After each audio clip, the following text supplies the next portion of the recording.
We're on Sheringham Beach. Welcome. Yes, beaches. If you go on a beach holiday in England, number 1, bring your puffer jacket. Number 2, bring your waterproofs. Number 3, prepare to be kneeling on little bits of cobblestone. It's not Hawaii.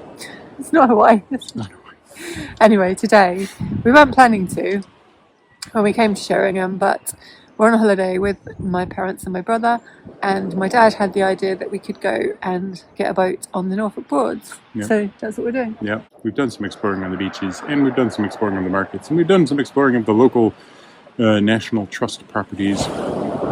And today we're going to rent a small little boat and putter around on the Norfolk Broads. And the weather is hopefully going to hold. But it's probably not. It's probably going to rain all afternoon. It might rain a lot. Anyway, We'll find out. we have to drive towards Norwich for about half an hour. In order to get to the boat, where we will get a 15-minute here's how you drive a boat, which should be very informative. And then we will go and get on the boat. I'm looking forward to it. George is looking forward to it. No, he's not. He wants to go in the sea again. Yeah, he likes going in the sea. But I it's met a on- seal the other day, and he's all like, "Oh, I like seals." George is best in the sea at low tide, and it's not low tide, George. No.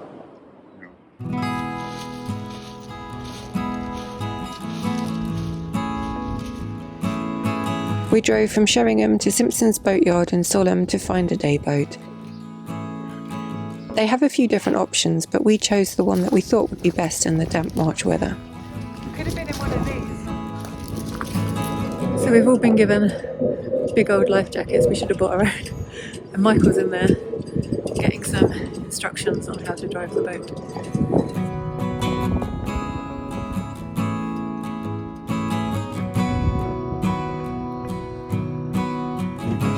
Yeah, right, I'll do your front row, chuck it on. I'll do your back row, I'll just put it on the step. I'll get a little shove out sideways. Enjoy. Thank you very much. Well, See what you're doing? Excited? Curious about how I turn those wipers on. Thank you.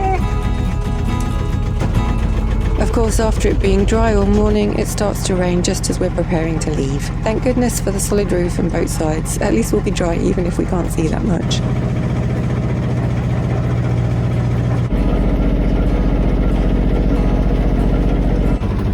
Are you missing your tiller? A little bit. The wheel's not as, you don't really know exactly what it's doing. You can't feel the angle. Very technical. Press the horn.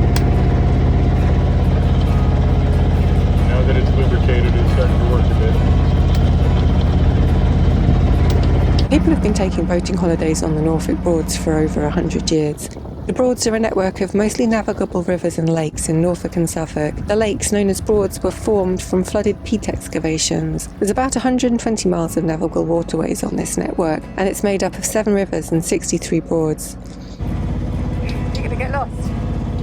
Well, there's quite a few sort of exits and stuff. We're on the River Anse right now. We have a map on board, which is helpful, as the Broads are formed of quite a complicated network of interlinking waterways. I'm not too worried about getting lost, but there are definitely more junctions in short order than we're used to on the main canal network.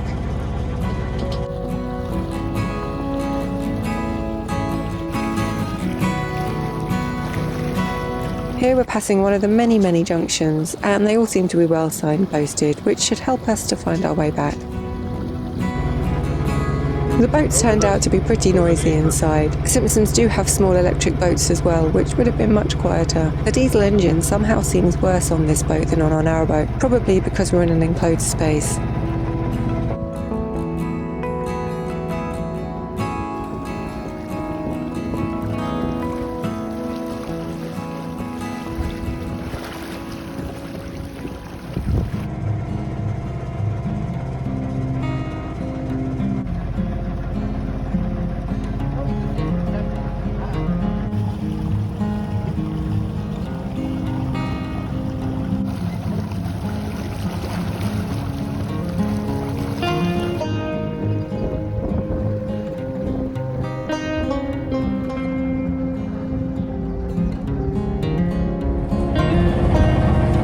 stopped raining, so we've opened the roof up and it's much nicer.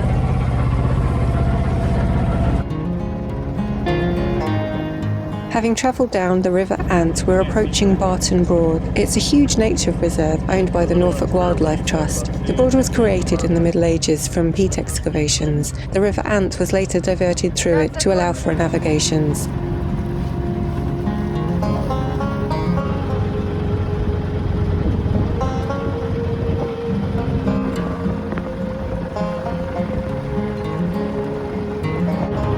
I can't say that George is the happiest of passengers today, probably something to do with that very loud engine. We reached the south end of the Broad and we continue down the River Ant. It was nice while it lasted, but the roof is closed again as the rain came back.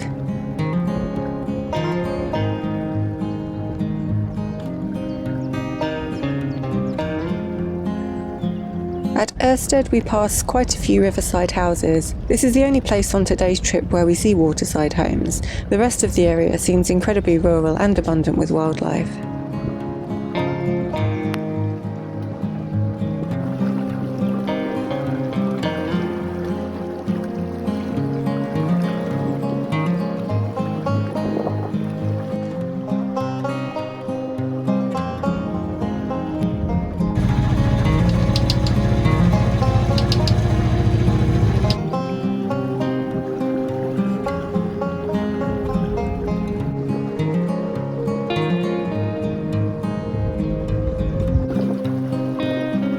There are some visitor moorings in Irstead too.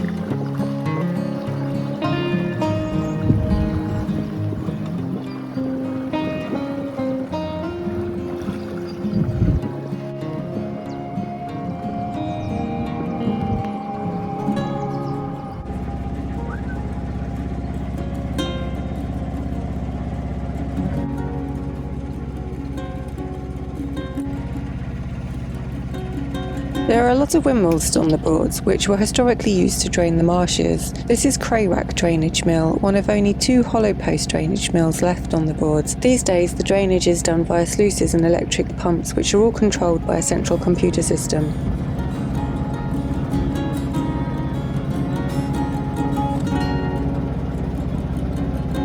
There's a very long stretch of public moorings at How Hill Staithe.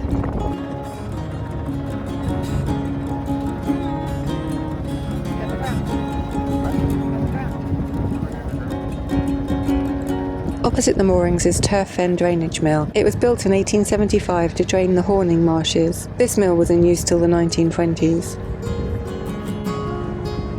I saw the wake before I saw the boat.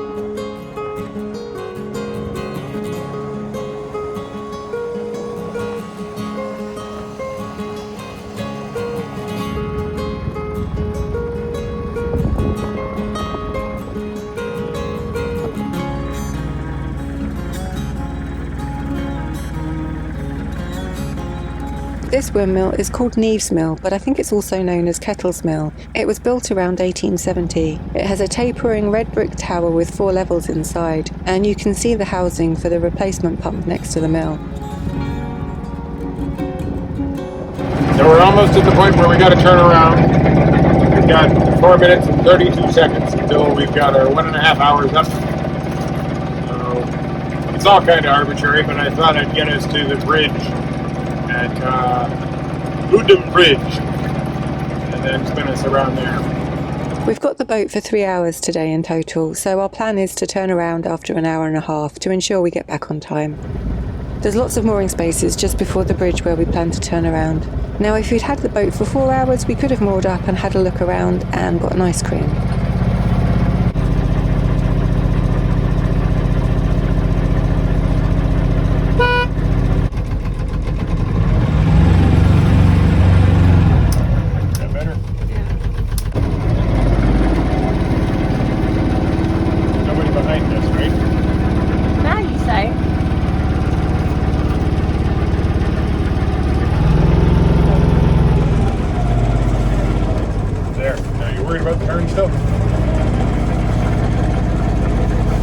Shockingly difficult.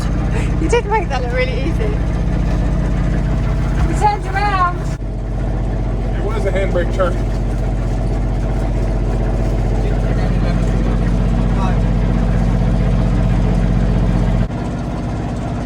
shop open every day? Well, you have to wear it if you're getting on the boat and stuff.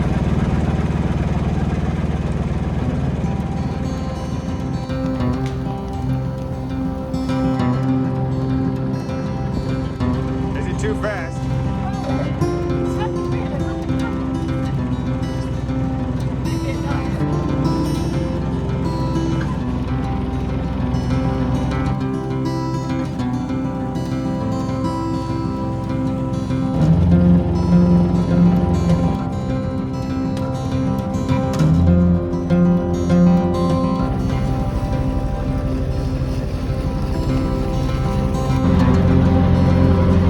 As you can see, the type of boats that cruise the Broads are very different to those that you find on the canals that we're used to. These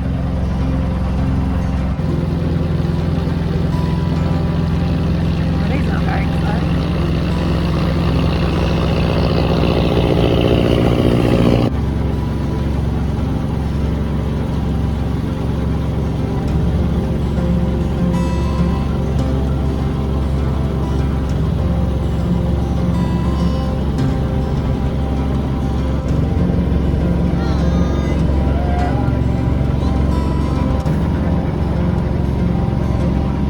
This one gave no shits.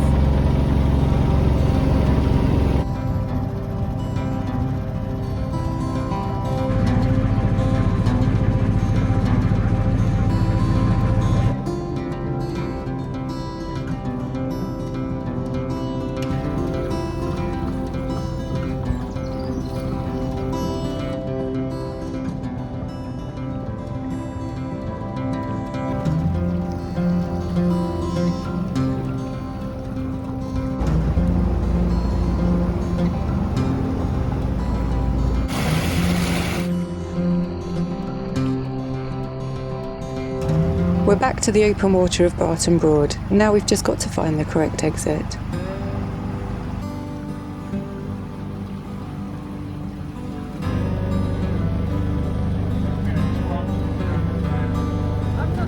Lost trim again.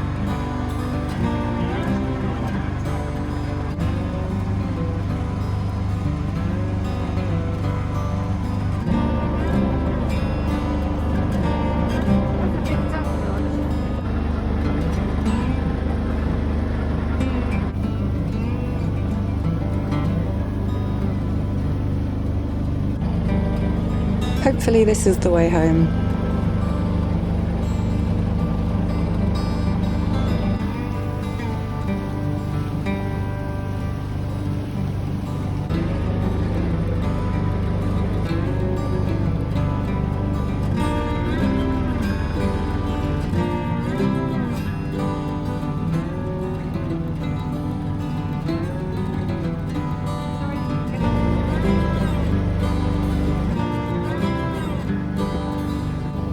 I can rescue us.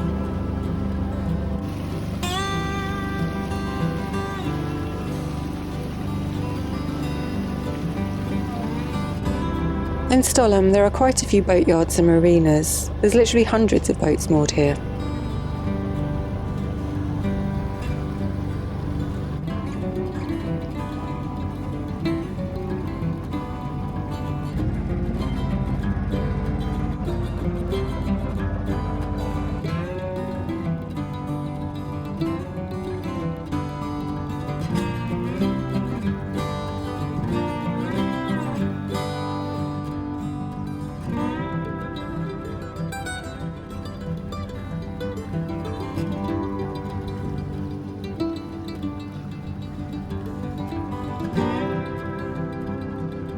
And just like that, we're back at the boatyard.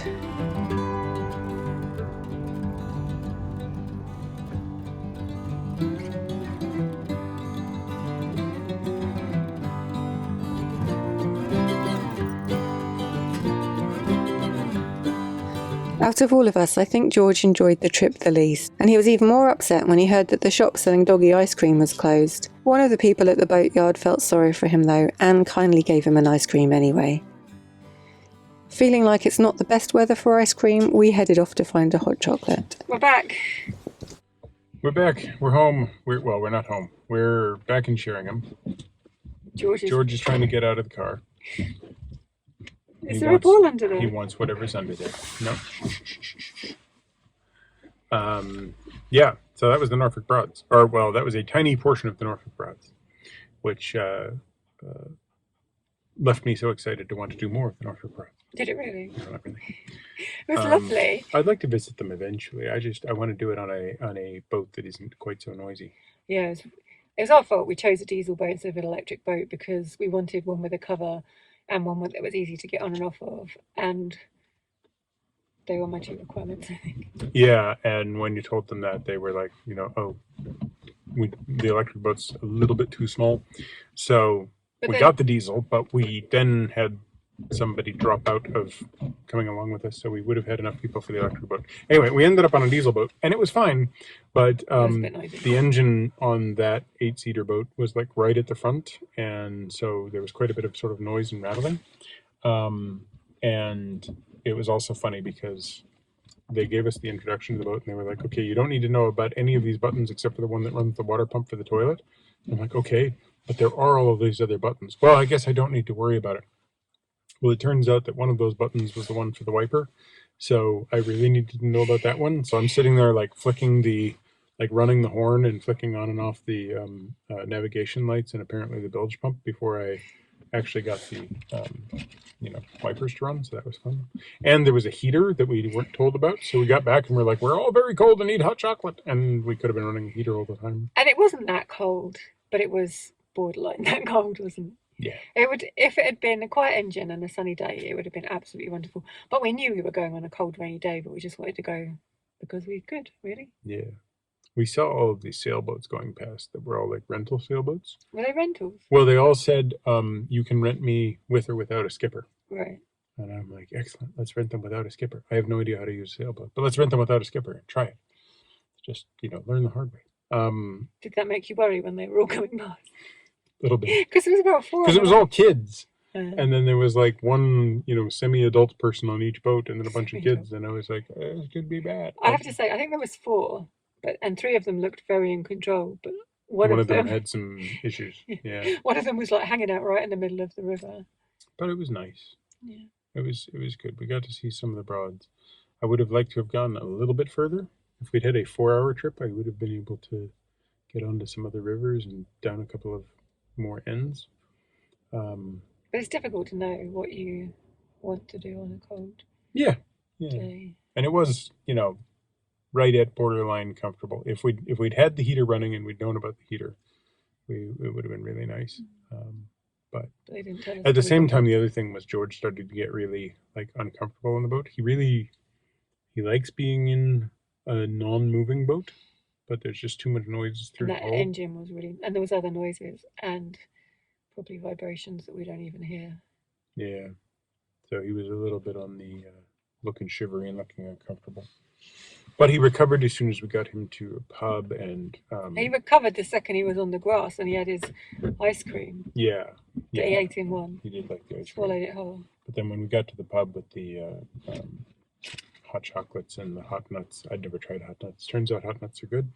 Sounds terrible, but but George brought a snack, and by that point he was just like, I'm such a happy puppy. Right now he's not a happy puppy because he wants out of this boat. Not a boat, car. But Michael's going to take him up to the bump. Yeah, I'm going to take a walk up to the Beeston Bump with my George.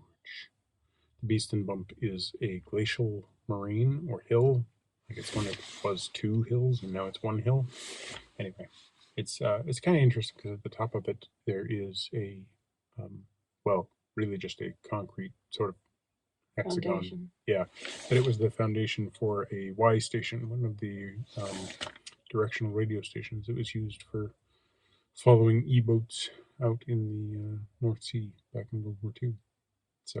Well, now you're going to have to take a picture of it so I can insert it here. Darn. See description and photo. They will pop up any second. You need to see the description. I don't know.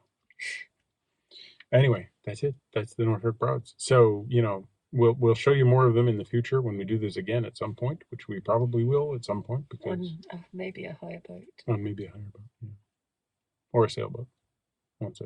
Didn't see any narrowboats. rented one without a skipper. I don't think you'll find any or very few narrowboats would make it onto the Norfolk Broads, because to get to there, you'd have to take your narrowboat onto the North Sea. Which is Unless unlikely. it was born on there. Well, if it was born on there, yes. But, first you had to get a mama narrowboat and a daddy narrowboat together. And then they had to, get in sync and everything. Speak to the stork. Be lined up, moored up, double tied. And then, I don't think a stork can carry a narrowboat. Alright, let's just... So thanks for watching. Give us a thumbs up, comment down below, subscribe if you haven't already, subscribe to Minimalist Maximal Velocity for our time-lapse videos, which are still coming out. And click that dog if you want to get notifications.